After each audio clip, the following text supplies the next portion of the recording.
Alright class, आज ninth political को हम स्टार्ट करेंगे, जिसमें आपका नेक्स्ट लेक्चर है इलेक्टोरल पॉलिटिक्स।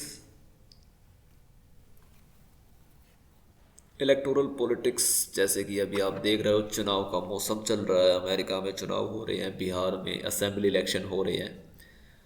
तो उसके बारे में हम जानेंगे कि इलेक्शन क्या है, क्यों इम्पोर्टेंट है, कैसे कंडक्ट होता है, इसके सारे फंक्शनिंग कैसी है। तो बहुत इंपॉर्टेंट चैप्टर है नाइन्थ के लिए।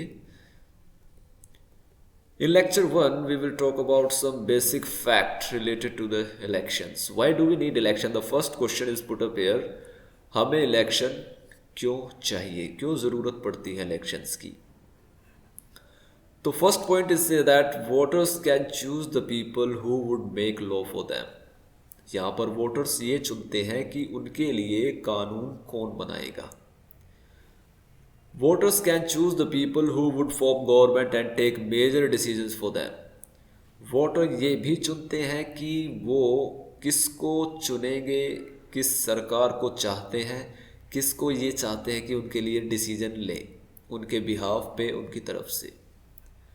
Third, voter can choose the political party which would guide the government and law making. Voter साथ साथ ये भी चुनेंगे, उस पॉलिटिकल पार्टी को भी चुनेंगे जो सरकार को गाइड करेगी और कानून बनाने के लिए जो भी ज़रूरी होगा वो बताएगी, समझाएगी। तो ये पॉइंट्स हैं जो कहते हैं for these we need election. Election हमें चाहिए ताकि हम अपने नेताओं को चुन सके, सरकार को चुन सके, जो हमारे लिए डिसीजन ले उनको चुन सके, किसी पार्टी को चुन सके। ये काम है इलेक्शंस का। जो ज़रूरत है इलेक्शन की वो इसलिए है। Features of democratic elections. तो डेमोक्रेटिक इलेक्शन जो होगा उसके फीचर क्या क्या होंगे, उसमें क्या क्या पॉजिटिविटी आप देखोगे। तो फर्स्ट पॉइंट से every citizen should be able to choose. This means that every adult citizen should have one vote. Each vote shall carry equal weight. सबसे पहला फीचर ये होगा डेमोक्रेटिक इलेक्शन का कि हर एक एडल्ट जो होगा 18 साल से ऊपर नागरिक भारत का, उसको वोट देने का अधिकार हो और हर एक के वोट की एक समान वैल्यू हो, इम्पोर्टेंस हो। चाहे वो अमीर हो, चाहे गरीब हो, चाहे आदमी हो, औरत हो, या फिर कोई लोअर क्लास हो या हाई क्लास हो, सभी के वोट की वैल्यू इक्वल होगी। Second, elections should offer choice to the people. There should be various political parties and candidates to choose from. Democratic election के दूसरा फीचर है कि हमारे पास चॉइसेस होनी चाहिए, हम किस में से किसको चुने। चाइना की तरह नहीं, एक ही पार्टी हो, आप चुने या ना चुने, सरकार उसी की बनेगी। तो अगर आपके पास ऑप्शन है तो उसे ही डेमोक्रेटिक इलेक्शन कहा जाएगा। Third, choice of selecting the ruler should be offered at regular interval in India. Elections are normally held after every 5 years. तीसरा कह रहा है कि ये जो चॉइस करने का आपके पास मौका है ये हर लिमिटेड इंटरवल के बाद आना चाहिए। मतलब भारत में हर 5 साल के बाद इलेक्शन होते हैं, तो ये ना हो आपने इलेक्शन किया और उसके बाद इलेक्शन हुआ ही ना। तो हर बार कुछ एक टाइम पीरियड हो, उसके बाद इलेक्शन दोबारा हो, ताकि जनता की मर्जी का पता चल सके। Fourth, the most preferred candidate should get elected. In India we follow the first past the post system. In the east the candidate who secure the maximum number of valid vote is declare a winner. Fourth में कह रहा है कि जिसको सबसे ज़्यादा vote मिले, जिसको सबसे ज़्यादा पसंद किया जाए, वही चुना जाए, वही सरकार में आए, उसी की सरकार बने। Fifth, election should be had in free and fair manner and people should be in a position to cast their vote without fear और फेवर। फिफ्थ कह रहा है कि इलेक्शन बिल्कुल फ्री होना चाहिए, किसी भी तरह के करप्शन से, फेयर होना चाहिए, बिना किसी धांधली के, बिना किसी नेगेटिव इम्पैक्ट के।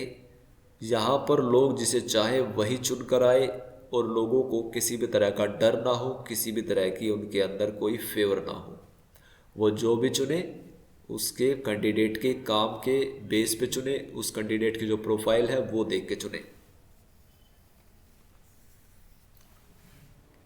Is it good to have political competition? अब बात करते हैं कंपटीशन की। भारत की राजनीति में आप देखते हो, अमेरिका में आपने देखा ट्रम्प बाइडेन की कितनी तगड़ी कंपटीशन हुआ यहाँ पर। तो ये कंपटीशन इतना बड़ा हो चुका है कि ये कई बार इतना नेगेटिव इम्पैक्ट डालता है कि लोग इलेक्शन से या पॉलिटिक्स से नफरत करते हैं। तो यहाँ पर ये पूछा जा रहा है कि क्या पॉलिटिकल कंपटीशन सही है? तो कंपटीशन इज़ गुड। अगर आप देखोगे स्पोर्ट्स फील्ड में है, आपकी क्लास में है, तो कंपटीशन आपको दिखाई देगा। लेकिन वो कंपटीशन कैसा आप देखते हो? Positive competition. तो पॉजिटिव कंपटीशन है तो सही है, नेगेटिव है तो फिर नुकसान है। अगर एक टीम जीतने के लिए दूसरी टीम का सर फोड़ दे या उसके खिलाड़ियों को घायल कर दे और फिर जीते तो ये नेगेटिव है। अगर वो अपने टैलेंट के दम पे टक्कर दे तो वो बेस्ट है, वो पॉजिटिव है। इसी तरह इलेक्शन राजनीति जो है उसमें भी आपको दिखाई देगा जो कंपटीशन है। People often complain that political competition is not good for the society as it tends to breed unhealthy attitude and corruption. तो कई लोग सोचते हैं कि राजनीति में कंपटीशन नहीं होना चाहिए क्योंकि इसकी वजह से अनहेल्दी एटीट्यूड आता है, करप्शन आता है। Politician try to win an election by hook और क्रुक। और इलेक्शन इसमें क्या ऐसा होता है कि कई बार नेता जीतने के लिए एड़ी चोटी का जोड़ लगा देते हैं और जो भी हथकंडे वो अपना सके वो सारे हथकंडे वो अपनाते हैं लोगों की वोट्स लेने के लिए। तो ये गलत है। But we should look at the positive also. लेकिन इसके पॉजिटिव भी हैं। अगर कंपटीशन होगा तो क्या क्या फायदे होंगे? There are many examples of powerful politicians getting defeated in an election. एक पॉजिटिव एग्जाम्पल तो ये है कि बड़े से बड़े नेता भी हार जाते हैं। जैसे अभी आपने देखा ट्रम्प है, पावरफुल है, अमीर है, रिच है, फिर भी हार गया है बिकॉज ऑफ हिज एटीट्यूड। उसकी जो एरोगेंस है वो उसको ले डूबी। इसी तरह भारत में भी बड़े से बड़े नेता जैसे शीला दीक्षित दिल्ली में रही हो या फिर कांग्रेस पार्टी की सरकार रही हो, तो जो अपने आप को कभी सबसे टॉप पोस्ट पे रखता है उसको भी जनता उतार फेंकती है, साइड कर देती है। तो ये किसकी वजह से पॉसिबल? कंपटीशन। अगर कंपटीशन है तो यहाँ पर लोगों के पास चॉइस होगी तो वो जो जीत कर बैठा है उसको हमेशा जीतने का एहसास नहीं रहेगा। उसको डर होगा कि अगर वो काम नहीं करेगा तो वो हार जाएगा। Many politicians lose election in spite of putting all the money, muscle, power in his disposal. Since politicians have a fear of losing the election, so they have no other way but to work for the people welfare. तो यहाँ पर चाहे politician कैसा भी हो, बदमाश हो, अमीर हो, उसका कोई भी ट्रिक नहीं चलता यहाँ पर। उसको पता है कि जनता सिर्फ उसी को चुनेगी जो काम करेगा। तो पैसा, प्रेस्टीज साइड में रख दी जाती है। तो यहाँ पर हर एक नेता ये कोशिश रखता है कि वो ज़्यादा से ज़्यादा जनता के लिए भलाई कर सके, काम कर सके। Chances of winning an election also work as a motivational factor for a politician. और ये कंपटीशन जो है ये मोटिवेशन भी देता है पॉलिटिशियंस को। तो अगर वो अच्छा काम कर रहा है, अच्छा काम करेगा, इलेक्शन उसको जीतना है, तो ये उसके लिए मोटिवेशन का काम करेगा कि वो अच्छा करे, जनता के पैसे को बैठ कर ना खा जाए, वो काम करके दिखाए। तो ये मोटिवेशन कहाँ से क्रिएट होगा? अगर कंपटीशन होगा तो। ए को पता है बी उसके सामने कंपटीशन में खड़ा है, तो ए करेगा कोशिश ज़्यादा से ज़्यादा जनता के दिलों को जीतने की। और वो कैसे जीतेगा? काम करके, ईमानदार रह के।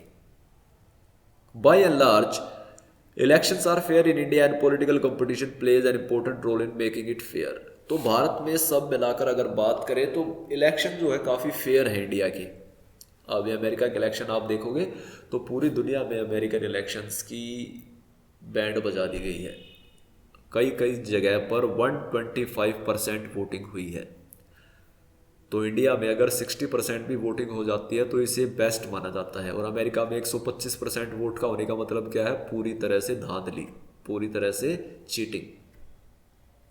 तो इंडिया का पॉलिटिकल सिस्टम आज बेस्ट है, फेयर है। क्यों? क्योंकि यहाँ पर एक इलेक्शन सिस्टम ऐसा है जो पूरी तरह से प्योर है, जहाँ पर करप्शन या फिर गलत सलत होने का चांसेस नहीं है। तो ये कंपटीशन ही है जो इंडिया के इलेक्शन सिस्टम को फेयर बनाता है।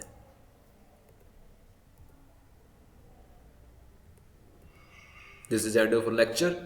Stay tuned for the next. Thank you.